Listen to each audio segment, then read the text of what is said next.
കേന്ദ്ര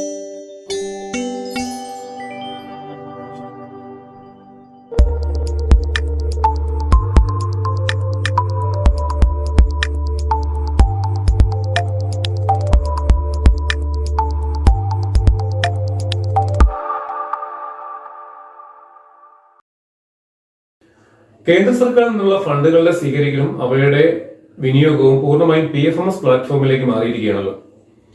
തദ്ദേശ സ്ഥാപനങ്ങളെ സംബന്ധിച്ച് നിലവിൽ കേന്ദ്ര ധനകാര്യ കമ്മീഷൻ ഫണ്ട് ലഭിക്കുന്നത് ഗ്രാമസ്വരാജ് PFMS പോർട്ടലിൽ അധിഷ്ഠിതമായ ഗ്രാമസ്വരാജ് പോർട്ടലിലാണെങ്കിലും അതിന്റെ ആക്ടിവിറ്റി തയ്യാറാക്കലും ഫണ്ട് ചെലവഴിക്കലും ഒക്കെ നമ്മൾ ഗ്രാമസ്വരാജ് പോർട്ടലിൽ തന്നെയാണ് ചെയ്യുന്നത്.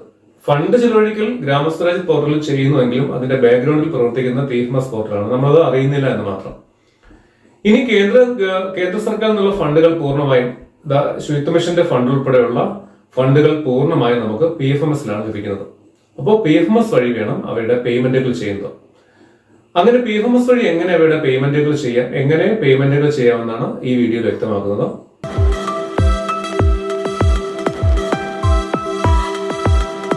നമസ്കാരം, ഞാൻ ദീപു. ക്യാമറയ്ക്ക് മുന്നിൽ വിശാഖ്, എഡിറ്റിംഗ് ടേബിളിൽ നമ്മുടെ Manoj.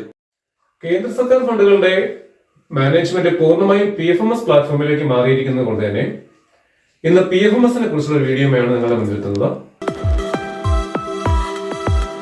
Public finance management system എന്നതിന്റെ ചുരുക്കപ്പേരാണ് PFMS.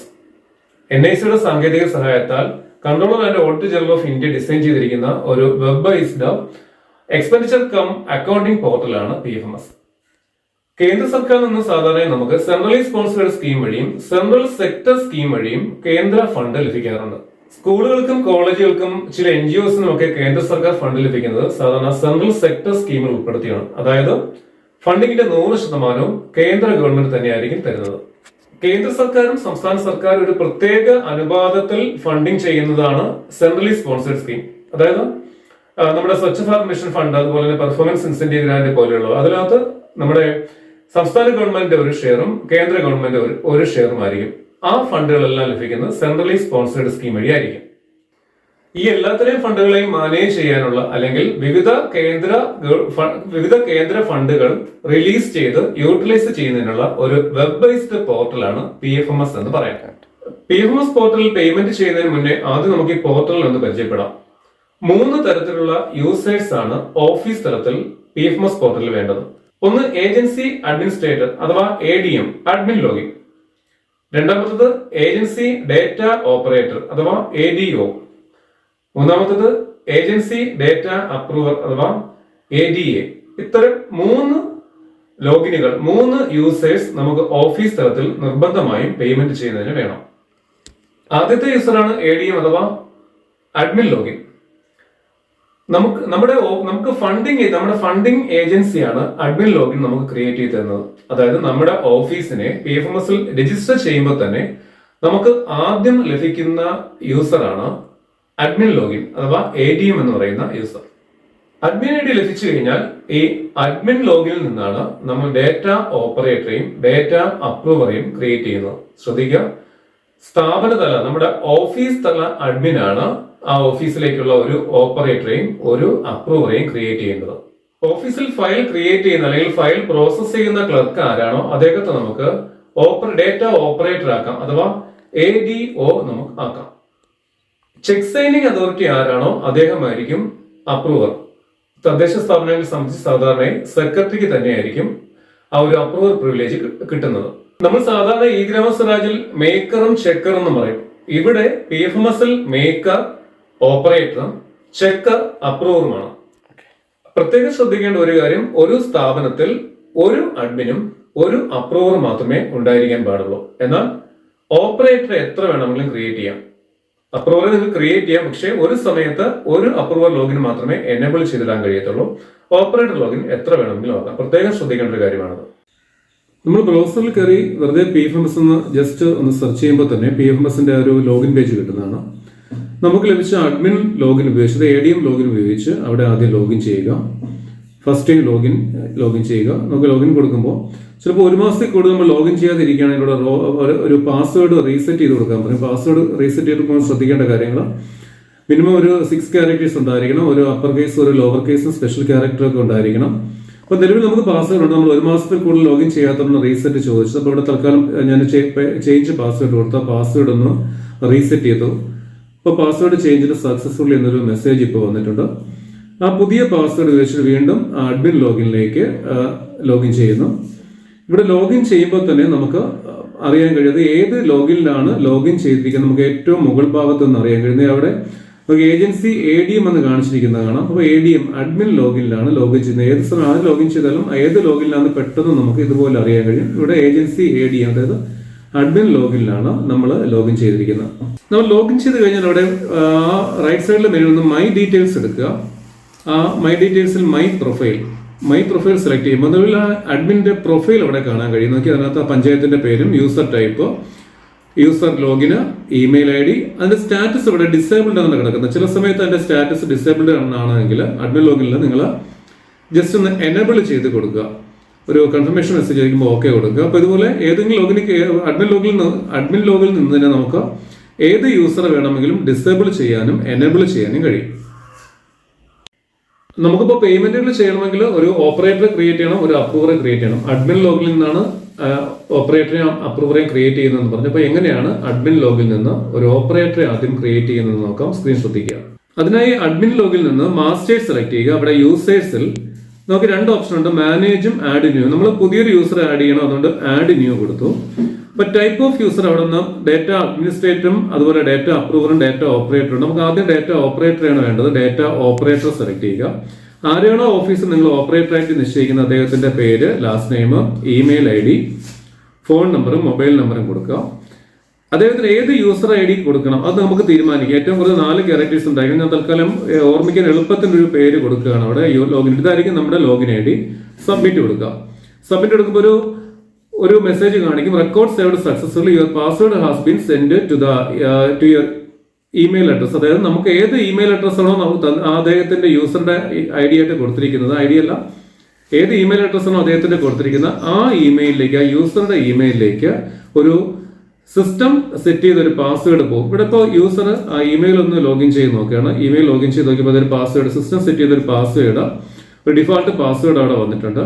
ആ പാസ്വേഡ് നോക്കി തിരികെ വന്ന അദ്ദേഹത്തിന്റെ യൂസർ IDയിൽ ഒന്ന് ലോഗിൻ ചെയ്യുക.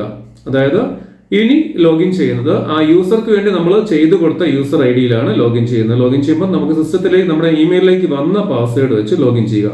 ലോഗിൻ ചെയ്യുമ്പോൾ തന്നെ നിലവിലെ പാസ്വേഡ് കൊടുക്കാൻ, ആ നിലവിലെ പാസ്വേഡ് ചേഞ്ച് ചെയ്യാൻ ഒരു ഓപ്ഷൻ ചോദിക്കും. അപ്പൊ കറണ്ട് പാസ്വേഡ് കൊടുത്തു പുതിയൊരു പാസ്വേഡ് കൊടുക്കുക. പാസ്വേഡ് നേരത്തെ പറഞ്ഞ പോലെ തന്നെ മിനിമം 6 ക്യാരക്ടേഴ്സ് ഉണ്ടായിരിക്കണം. അതുപോലെ തന്നെ അപ്പർ കേസും ലോവർ കേസും സ്പെഷ്യൽ ക്യാരക്ടർ ഉണ്ടായിരിക്കണം.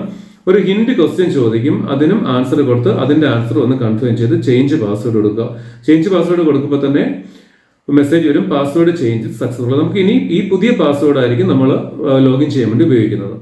ഇതേ രീതിയിൽ തന്നെ അപ്രൂവറെ നമുക്ക് അപ്രൂവറുടെ ലോഗിനും കൊടുക്കാം. മാസ്റ്റേഴ്സിൽ പോയി യൂസർ ആഡ് ന്യൂ, അവിടെ നമ്മളിവിടെ type of user data approver select ചെയ്തു. ഡേറ്റ അപ്രൂവർ മിക്കവാറും സെക്രട്ടറി ആയിരിക്കും എന്ന് പറഞ്ഞു. അദ്ദേഹത്തിന്റെ പേരും ഡീറ്റെയിലും ഇമെയിൽ ID എല്ലാം നേരത്തെ നമ്മൾ ഓപ്പറേറ്റർക്ക് കൊടുത്ത് എങ്ങനെയാണോ അതുപോലെ തന്നെ കൊടുത്തു. അത് ഫോൺ നമ്പറും കൊടുത്തു, സബ്മിറ്റ് കൊടുത്തു.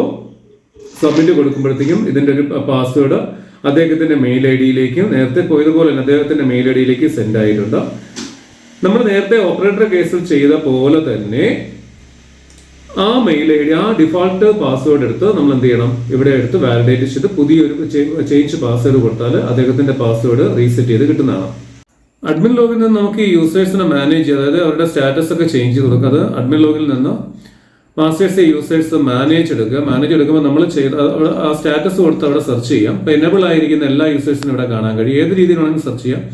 ഇവിടെ ഇപ്പൊ നോക്കി പിന്നെ നമ്മുടെ അഡ്മിനിസ്ട്രേറ്റർ അപ്രൂവൽ ലെവൽ 2 പേര് ഇതിനകത്തുണ്ട്. അപ്പൊ ഒരു സമയത്ത് ഒരാൾ മാത്രമേ പാടുള്ളൂ. അതുകൊണ്ട് തന്നെ ഞാൻ അതിനകത്ത് ഒരാളുടെ സ്റ്റാറ്റസ് നോക്കി എനേബിൾ കിടക്കുന്നതിന് ഇപ്പൊ ഡിസേബിൾ ചെയ്ത് കൊടുക്കുകയാണ്. ഡിസേബിൾ ചെയ്ത് കൊടുക്കുമ്പോൾ അതിന്റെ റീസൺ ചോദിക്കും, റിട്ടയർ ആണോ ട്രാൻസ്ഫർ ആണോ അതറാണോ, അപ്പൊ അതർ കൊടുത്തു എന്ന് മുതലാണ് ഡിസേബിൾ ചെയ്യുന്നത്. ആ ഡേറ്റ് കൊടുത്തു, സേവ് ചെയ്തു. ഇങ്ങനെ ആര് വേണമെങ്കിലും അഡ്മിനെ എപ്പോഴും വേണമെങ്കിലും ഡിസേബിൾ ചെയ്യുകയും എനേബിൾ ചെയ്യുകയും ചെയ്ത് കൊടുക്കാം. ഇനി വേണമെങ്കിൽ പാസ്വേഡ് റീസെറ്റ്, ആരുടെ പാസ്വേഡ് വേണമെങ്കിലും ഈ ഭാഗത്ത് വെച്ച് റീസെറ്റ് ചെയ്ത് കൊടുക്കുക. നിങ്ങൾ ഏത് ലോഗിൻ സെലക്ട് ചെയ്താലും ഇവിടെ റീസെറ്റ് പാസ്വേഡ് കൊടുത്താൽ ഇത് റീസെറ്റ് പാസ്വേഡ് കൊടുക്കുമ്പോൾ ആ മെയിൽ, അത് അവരുടെ ആ യൂസറുടെ മെയിൽ IDയിലേക്ക് റീസെറ്റ് ചെയ്ത പാസ്വേഡ് ചെല്ലും, അവർക്ക് ചെയ്യും. നമ്മൾ ഒരു യൂസർ ലോഗിൻ ചെയ്യുന്ന സമയത്ത് ഏതെങ്കിലും സമയത്ത് അതിൻ്റെ പാസ്വേഡ് മറന്നു പോവുകയാണെങ്കിൽ ഇവിടെ ഒരു ഫൊർഗെറ്റ് പാസ്വേഡ് എന്നൊരു ഓപ്ഷൻ ഉണ്ട്. ആ ഒരു ഫൊർഗെറ്റ് പാസ്വേഡ് കൊടുത്താൽ ഫൊർഗെറ്റ് പാസ്വേഡ് കൊടുക്കുമ്പോൾ തന്നെ ഈ ഒരു രീതിയിൽ ഒന്നുകിൽ ലോഗിൻ ഐ ഡി വെച്ച് അല്ലെങ്കിൽ നമുക്ക് ഇമെയിലിലേക്ക് വേണമെങ്കിൽ ഇമെയിലിൻ്റെ ഡീറ്റെയിൽ കൊടുത്ത് സെൻഡ് OTP കൊടുത്താൽ ആ ഇമെയിലിലേക്ക് ഒരു OTP പോകുന്നതായിരിക്കും. ആ OTP ഇവിടെ വാലിഡേറ്റ് ചെയ്ത് കൊടുത്ത് വെരിഫൈ കൊടുത്താൽ നിങ്ങൾക്ക് നിങ്ങളുടെ പാസ്വേഡ് റീസെറ്റ് ചെയ്യാൻ കഴിയും. ഇവിടെ ന്യൂ പാസ്വേഡ് കൊടുത്ത് പാസ്വേഡ് കൺഫേം ചെയ്ത് ഇവിടെ പാസ്വേഡ് റീസെറ്റ് ചെയ്യാനും കഴിയും.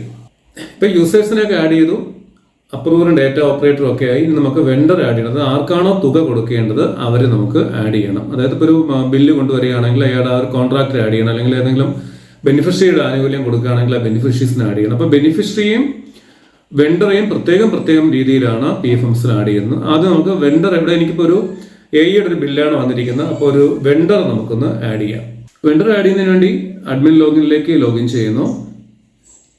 അഡ്മിൻ ലോഗിൻ ചെയ്താൽ അവിടെ നമ്മുടെ റൈറ്റ് സൈഡിലെ മെനുവിൽ നിന്ന്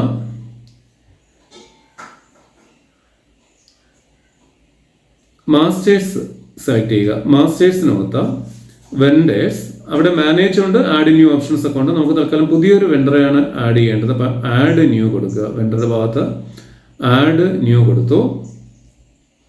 ആഡ് ന്യൂ കൊടുത്താൽ നമുക്ക് അവിടെ ടൈപ്പ്, പല ടൈപ്പ് വെണ്ടേഴ്സ് നമുക്ക് ആഡ് ചെയ്യാം. അവിടെ സെലക്ട് ചെയ്യുക. കോംബോ ബോക്സ് സെലക്ട് ചെയ്യുമ്പോൾ തന്നെ നിങ്ങൾക്ക് കാണാം പേഴ്സണൽ, കൊമേഴ്സ്യൽ, ഇൻസ്റ്റിറ്റ്യൂഷണൽ, അങ്ങനെ കുറേ കാര്യങ്ങളുണ്ട്. NGOs ഉണ്ട്.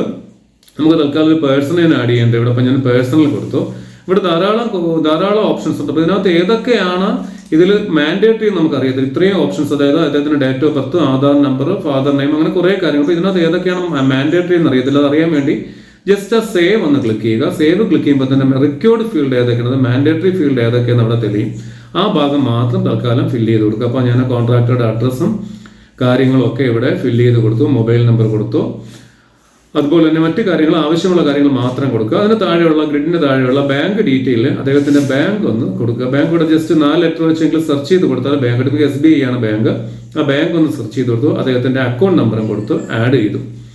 ഇത് ആഡ് ചെയ്ത് വരുമ്പോൾ ഇങ്ങനെ ഗ്രിഡിൽ ഈ ഒരു ഡീറ്റെയിൽസ് കിട്ടും. അദ്ദേഹത്തിന്റെ ബാങ്കും അദ്ദേഹത്തിന്റെ അക്കൗണ്ട് നമ്പറും കാര്യങ്ങളൊക്കെ ഇവിടെ കിട്ടും.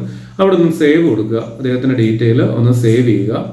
സേവ് ചെയ്ത് കഴിഞ്ഞാൽ നിങ്ങൾ വീണ്ടും തിരിച്ച് മാസ്റ്റേഴ്സ് വന്നോ വെൻഡേഴ്സിൽ വന്നതിന് ശേഷം ഇതവിടെ മാനേജ് ഒന്ന് ക്ലിക്ക് ചെയ്യുക. മാനേജ് ക്ലിക്ക് ചെയ്യുമ്പോൾ അതിന് താഴെ ആ ഒരു ഗ്രിഡിൽ നമ്മൾ ആഡ് ചെയ്ത ആളുടെ ഡീറ്റെയിൽ എല്ലാം അവിടെ ഉണ്ടായിരിക്കും.